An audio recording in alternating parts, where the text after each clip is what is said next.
자, 여기 제가 써놨는데 아브람은 믿음의 조상, 데라는 우상의 조상 이렇게 써놨는데 일단 계속 이어지는 얘기로 아브람이 행한 모든 것을 데라가 보고 서둘러서 그의 집으로부터 나가서 왕에게 갔으니까 아브람이 이렇게 하는 것을 보고 아버지 데라가 왕한테 가서 일러 바치는 거예요. 이제 왕이 말하기를 내가 원하는 것이 무엇이냐 이제 온 이유를 말하는 거죠. 자, 이에 왕이 아브람의 이제 그 아브람이 이제 불러가지고 그 말하는 그 내용이 내가 말하는 대로 그것들에게 말하고 먹을 능력이 있더냐. 아브람이 왕에게 대답하며 말하되 만일 그것들에게 아무 능력이 없다면 왜 당신은 그것들을 섬기며 왕이죠. 사람의 아들들로 당신의 어리석음을 통해 잘못을 행하게 하십니까? 그러니까 우상 숭배를 하도록 그렇게 이제 국민들을 이끌어 갑니까? 그 얘기죠. 그것들이 당신을 구원할 수 있다거나 혹은 작은 것이든 큰 것이든 행할 수 있다고 상상하십니까? 당신이 그것들을 섬겨야 합니까? 당신은 온 우주의 엘로힘을 감지하지 못합니까? 그분은 죽이기도 하고 생명을 보존케도 하시는 능력을 가지셨고 당신을 창조하신 분입니다. 이렇게 해서 이제 왕을 이제 이렇게 나무라요. 그래서 어리석고 단순한 무지한 왕이여 당신에게 영원히 화가 있을지어다. 나는 당신이 당신의 종에게 올바른 길을 가르칠 것이라고 생각을 했었는데 왕이 그렇게 행하지도 않고 오히려 왕의 당신의 죄들과 당신의 길을 따르는 당신의 백성들을 죄들로 온 땅을 채워도다. 그러니까 백성을 잘못 이끌고 하고 있다는 거예요. 내가 알지 못하였나 듣지 못하였냐. 내가 행한 이 악은 이전에 우리 선조들이 지었던 죄로서 영원하신 엘로힘께서 홍수의 물들을 가지고 오사 그들 위에 부으시고 그들을 모두 멸하셨으며 그들로부터 이 땅이 멸하지 아니하셨느냐. 당신 왕과 당신의 백성들 이제 일어나서 이와 같이 일을 행하며 온 우주의 엘로힘과 엘로힘의 진노를 불러드리겠느냐. 당신과 모든 폐를 임하게 하겠느냐. 그래서 꾸지람을 하니까 이제 아브람을 이제 감옥에 이제 가둬둬버린 거죠.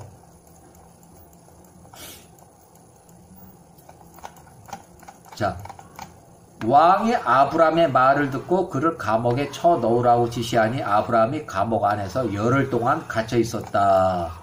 그러니까 열흘 후에 여러 그 통치자들을 불러서 이제 재판을 하는 거예요. 재판하는 거예요. 그래서 자, 그러므로 왕에게 요구한 이 사람, 그 아브람이죠. 아브람에게 합당한 재판이 무엇인지를 너희는 결정하라.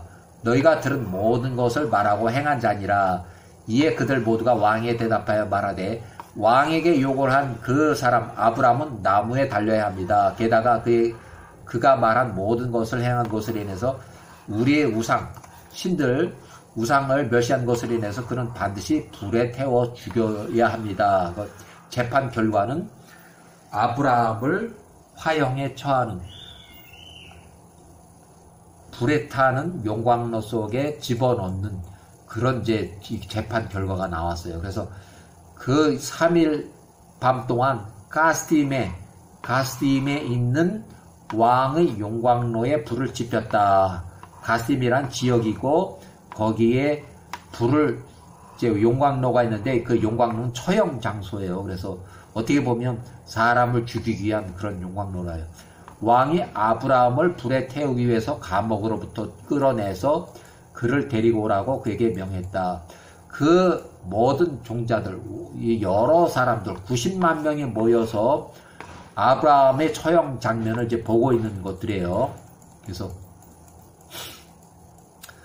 자, 지금부터 50년 전에 왕에게 선포했던 그 아이였습니다. 이제 보소서 그의 아버지 또한 당신의 명령을 범하고 그의 아이를 당신에게 데려모아서 다른 아이, 바꿔치기 한 것이요. 당신을 조롱했습니다. 그 다른 아이를 왕이 죽였던 것입니다. 그래서 데라가 이제 또 잡혀가요. 데라가 또 잡혀가서 왕이 말하되 마술사들이 말하는 것을 내가 들었느냐. 이제 내게 진실되게 말하라. 그렇게 하지 않으면 이제 죽을 것이다. 데라가 이제 말을 듣고서 누가 그런 아이디어를 줬느냐 이제 하다 보니까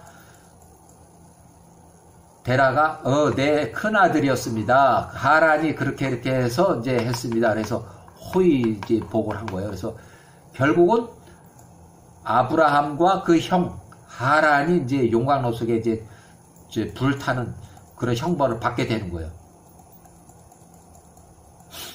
그래서 자, 하란이 아브라함과 함께 잡혀와서 이제 불 속에 던져 넣었다.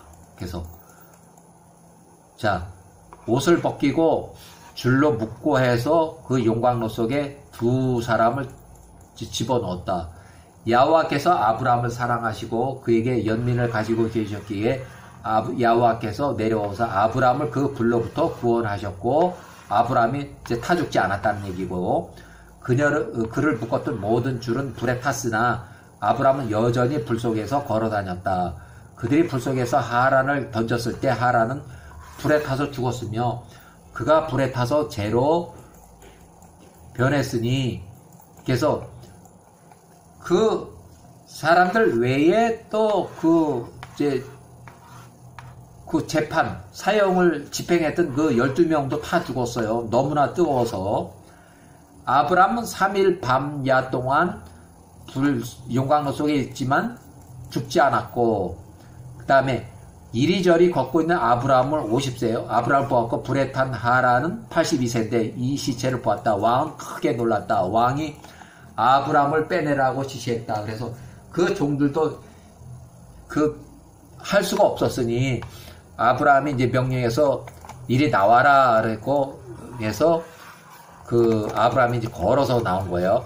아브라함이 음성을 듣고 그가 불로부터 밖으로 나오고 왕 앞에 서니라. 그래서 아브라함이 밖으로 나와서 왕과 그의 모든 종들이 아브라함 섬을 보았으며 그가 있거니 이렇게 해서 아브라함만 죽지 않고 그 형은 불에 타서 죽었다 하는 얘기. 자, 하란이 가스댐의 불 속에서 죽었을 때 그의 나이 82세였다. 그러니까 아브라함의 큰 형 하란은 82세에 사망을 했어요. 이때 남겨진 그 롯은 아브라함과 7살 차이니까 아브라함이 50세니까 롯은 7살 적고 또 사레는 10살이 적은 나이. 그 아버지들은 82세로 사망을 했다. 그 아버지들은 82세로 사망을 했고 그래서 거기서 이제 풀려나가지고 자, 아브라함이 불로부터 구원을 받고 하란은 82세에 불에 타 죽었고 이때 나이가 니므롯이 90세. 아브라함에 많은 선물을 주고 왕의 집으로부터 그 수석종. 자, 하나의 이름은 온이요, 다른 사람의 이름은 엘리에셀. 이 엘리에셀은 잘 보세요. 아브라함이 나이가 많을 때까지 이제 이 사람이 이제 계속 종으로 일을 해요. 그래서 모든 통치자들에서 은과 금잔과 진주로 보물을 많이 주었어요. 그래서 아브라함이 편안한 중에서 왕으로부터 이제 나왔고 왕의 종들 중 많은 추종자들이 약 300명 정도가 아브라함을 따라가는 그런 추종 세력이 생겼어요. 그래서 요때에 아브라함과 사레가 40세, 아브라함이 50세 혼인을 했다고 보여줘요. 그러니까 사레는 40살에 결혼했고 아브라함은 50세에 혼인을 한 거예요. 자, 이때 나홀이 죽은 나이는 44살, 82세, 나홀이 죽은 나이가, 이때 딸의 나이가 41.5세, 이고, 나홀, 두 사람, 그러니까 요 둘째 형, 하란은 82세에 사망을 했고, 그 동생 나홀은 82세 밀가하고 결혼했고, 요렇게 결혼했고, 아브람 50세에 사레하고 혼인을 했어요. 요 나홀은 아브라함의 형이에요. 둘째 형. 첫째 형 장남은 이미 죽었고. 자, 여기 보면 그때 나홀과 아브라함이 아내를 취했으니 그들의 형제 하란의 딸들이었다. 나홀의 아내는 밀가요. 아브라함의 아내는 사레였다. 아브라함의 아내 사레는 태가 막혔으므로 그녀에게는 자녀가 없었다. 개인 기록인데 하란 82세에 불타는 용광로에서 불에 타 사망을 했고 아브라함 50은 불에 타지 않아서 용광로에서 살아나와 니므롯 왕이 90세 때쯤에 제 발로 서고 이제 사형이 집행됐는데도 죽지 않았으니까 아브라함 아비 나이가 데라가 120세, 사레가 40살, 롯이 3살 많은 43살. 그래서 아브라함과 이렇게 하면 7살 차이, 요렇게 하면 10년 차이가 나는 거예요. 또 요렇게 하면 아버지하고는 70년 차이, 또 요렇게 하면 32년 차이, 32년 차이. 니므롯 왕이 아브라함을 이제 뭐 사형을 했는데도 죽지 않고 살아나왔기 때문에 이제 풀어준 거죠. 아브라함을 이제 풀어주고 엘리에셀 외 일명을 종으로 주고 선물을 많이 주고 했을 때 아브라함이 50세에 이제 자유스러웠을 때 사레와 혼인했다고 여겨진다. 이때 나이가 아버지가 이제 형이 둘째 형이 82세 밀가 이렇게 혼인을 했고 아브라함과 사레가 이렇게 혼인했어요. 자, 이어서 자 아브라함의 이제 52세 때의 이제 이건데 2년 후에 아브라함이 52세 때 니므롯 왕이 또 꿈을 꾸고 또 아브라함을 또 죽이려고 또 이렇게 하는데 아브라함이 그 불로부터 나온 지 2년이 되었을 때 그의 나이 52세였다. 니므롯 왕이 92세쯤 바벨에서 그 보좌 위에서 앉았는데 왕이 잠들어서 꿈을 꾸어보니 그 왕이 용광로의 맞은편에 한 골짜기에서 그의 군대들과 함께 서 있더라. 이제 꿈 얘기입니다. 꿈 얘기. 그가 눈을 들어보니 용광로로부터 나오는 아브라함하고 비슷한 용모를 한 사람이 서 있는 거라. 그가 왕 앞에 나와서 그의 칼을 빼고 그의 칼로 왕 앞에서 움직이니 그때가 왕이 두려워서 왕이 그 사람부터 달아났다. 그가 달리고 있을 때 그 사람이 아브라함 같이 생긴 사람이 알 하나를 왕의 머리에 던지니까 그 알이 큰 강이 되었고 또 왕이 꿈을 꾸니 온 군대가 그 강 속에 빠지며 죽었고 그 군대가 전멸하는 꿈이에요. 왕이 그 앞에서 있던 세 사람과 도망가면서 이제 탈출에 성공을 했고 왕이 이 사람들을 보니까 그 왕들이 자기와 같은 옷을 입었고 왕복을 입었다는 얘기예요. 그들이 도망쳐서 달릴 때 그 강이 다시 왕 앞에서 하나의 알이 되었으며 그 알로부터 어린 새 한 마리가 나와서 왕 앞에 나오고 왕의 머리에서 날며 왕의 눈을 뽑았다. 그 장면이 이제 이 꿈의 장면이 매우 슬펐고 그가 잠으로부터 깨어나서 그 이렇게 해서 이제 그 해몽을 하는데 이 해몽한 사람이 아누키라는 사람이 왕에 대답해 말하되 이것은 다름이 아니라 훗날에 나의 주 왕을 대적하여 일어날 아브람과 그의 후손들이 이제 아브람이 52세인데 왕이 이런 꿈을 꾸고서 또 아브람을 쳐 죽이려고 또 이렇게 해서 이제 자객을 보내는 거예요. 자객을. 자, 자객을 보내서 쳐 죽이려고 그래서 보냈어요. 자, 니므롯 왕이 아누키의 말을 듣고 그가 아브라함을 죽이기 위해서 또한 그를 죽이는 것을 그의 종들이 비밀리에 보냈다. 이제 종들을 이제 자객을 보낸 거예요.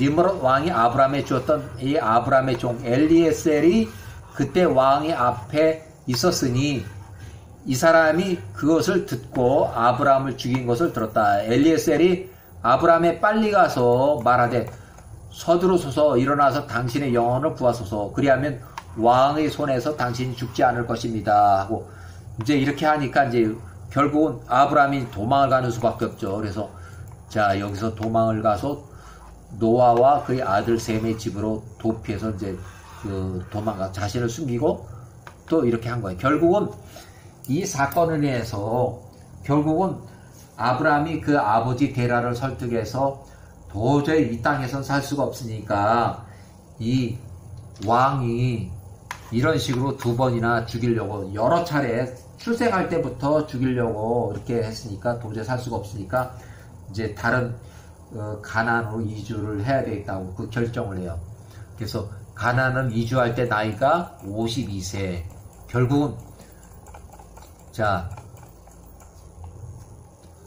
아브라함이 그의 아버지에게 말하되 왕이 나를 죽이려는 것과 그의 악한 조언자들의 충고에 따라서 이 땅에서 나의 이름을 멸절하려고 생각하는 것을 아버지께서 모르십니까? 이제 여기를 아버지께 속한 자가 누구이며 이 땅에서 아버지께서 무엇을 하고 계십니까? 일어나서 가나안 땅으로 함께 갑시다. 가나안 땅으로 도망가자는 얘기예요. 그러면 우리가 그의 손으로부터 벗어날 수 있습니다. 그렇게 하지 않는다면 훗날에 아버지께서 그로 말미암아 멸망할 것입니다. 니므롯이 아버지께 제공하는 이 모든 영예가 사랑으로 인한 것이 아니라 오직 그 이익을 위해서 아버지께 이 모든 제공한다는 것은 우상 숭배의 1인자로서 니므롯 왕에게 우상 숭배로서 그 권력을 유지하고 하는 그런 얘기예요. 만일 이보다 더 크고 좋은 것을 아버지께서 행하시 정녕 이것들은 오직 세상의 우상 허영뿐이니 진노와 분노의 날이 쓸모없기 때문이다. 그래서 이제 아브라함의 설득으로 인해서 아브라함의 말을 들으시고 함께 일어나서 가나안 땅으로 몰래 떠나갑시다. 니므롯의 피해가 미치지 않는 곳으로 도망갑시다. 그리고 이 땅에 아버지를 창조하신 야호와를 섬기세요. 그러면 아버지께 평안이 있을 것입니다. 아버지께서 추구한 헛된 모든 것을 버리시오. 아브라함의 말하기를 멈추니 그때 노아와 그의 아들 셈이 데라에게 대답하며 말하기를 아브라함이 데라에게 한 말이 옳도다 하더라. 이에 데라가 그의 아들 아브라함의 말을 듣고 데라가 아브라함의 말한 모든 것을 행했다. 그러니까 이주를 한 거예요. 자, 갈대아 우르에서 이 갈대아 우르 용광로가 있는 가스딤을 떠나서 하란으로 정치적 망명. 그러니까 정치적 이제 망명 도주 어떻게 죄를 짓고 떠나는 것은 아니고 자기를 압제하는 그 왕의 위협으로부터 가나안 땅으로 이주하는 그 내용이 나옵니다. 그래서 데라가 그 아브람과 52세 아들과 그의 손자 롯 45살 52세 7살 차이가 나고 이렇게 70살 차이가 나오고 또 살에 이렇게 10살 10년 차이 또 이렇게 3년 차이 오빠하고 동생 살에 이렇게 해서 아브라함이 그 하란으로 이주할 때가 52세 또 사레가 42세 이렇게 나이가 돼요. 그래서 그의 모든 식구들을 데리고 갈대아 우르 가스딤을 떠나서 가나안 땅으로 갔다. 그 중간 경유지 하란을 땅에 왔을 때 그들은 거기에 머물렀다. 중간 경유지에 일단 정착을 한 거예요. 자, 이 중간 경유지는 그 땅이 매우 좋았다. 그들이 동행한 자들을 위해 충분한 규모였기 때문에 아브라함이 엘로힘과 사람들한테서 선하고 이렇게 해서 약 아브라함이 52세부터 53년, 55세까지 3년 동안 그 하란 땅에서 3년을 머물고 여호와께서 아브라함에 나타나서 그에게 말씀하시되 나는 너를 갈대아 우르 가스딤에서 이끌어내고 너의 모든 적들 손에서 너를 구원한 야호와라. 그러므로 이제 내가 나의 음성을 듣고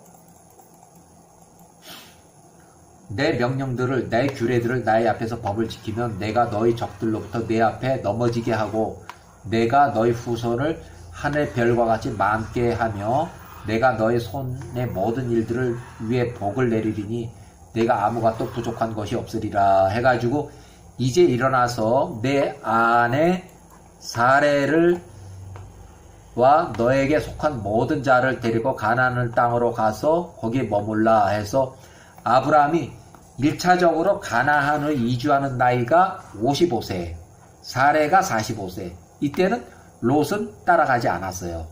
여기서 1차 가나안 임시 이주하는, 여기까지는 창세기에 나오지 않기 때문에 제가 지금 이거 하는 거예요. 그래서 아브라함이 가나안 땅으로 와서 거기서 살았고, 그래서 롯 이때 47세인데 이때는 하란에 계속 거주하고 있을 때요.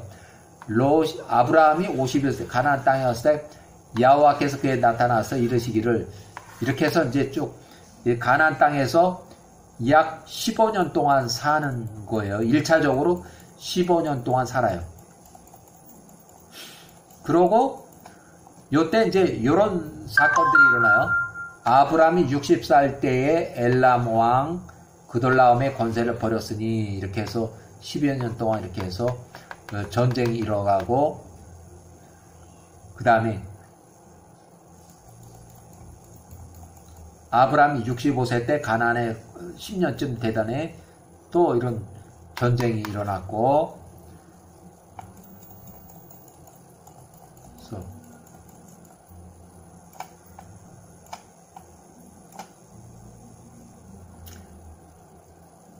자, 이렇게 해서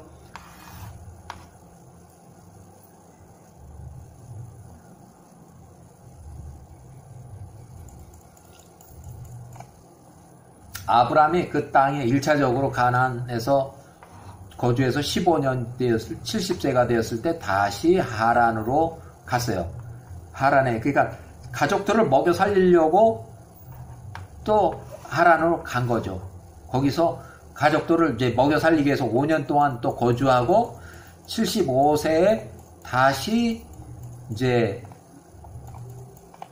그 가나안을 이주하는, 이제 그때는 창세기에 그 내용들이 다 나와요. 여호와께서 하란에서 아브라함에게 나타나셨을 때 그분께서 그에게 이르시되, 보라, 내게 내 20년 전에 말하기를 너의 땅으로부터 내가 태어난 곳으로부터 너희 아버지 집으로부터 나와서 너희 후손들에게 그 땅을 주게 하여 내게 보여준 땅으로 가라고 하였으니, 이제 요때부터는 창세기에 아주 자세하게 잘 나오는 그 내용들이에요. 그래서 75세 때까지가 아브람 출생 때부터 아브람 75세 때까지가 창세기에 기록이 안 돼 있어요.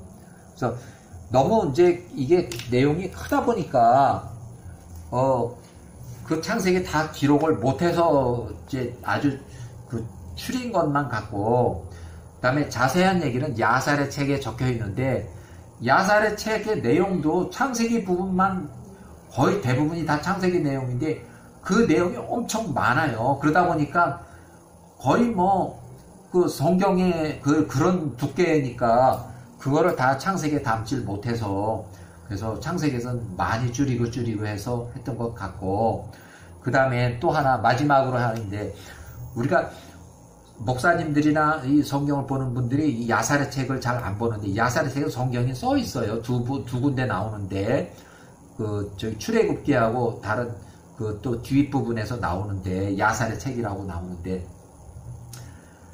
야살의 책을 나오면 더 깊이 있게 보지만, 일단은 야살의 책은 외경, 그러니까 정경에 들어가지 않은 그 전해져 내려오는 이야기를 적은 것이기 때문에, 이것을 좀 읽어보면은, 아, 이거 참 더 성경에 대한 아주 앞뒤가 착착 맞고 딱 이런 채에서 이렇게 됐구나 하는 것을 금방 이해를 하고, 우리가 어떤 오해를 이렇게 해서 이렇게 되지 않았는가 추측에 관한 것을 다 일정에 싹 깨끗하게 없어져요.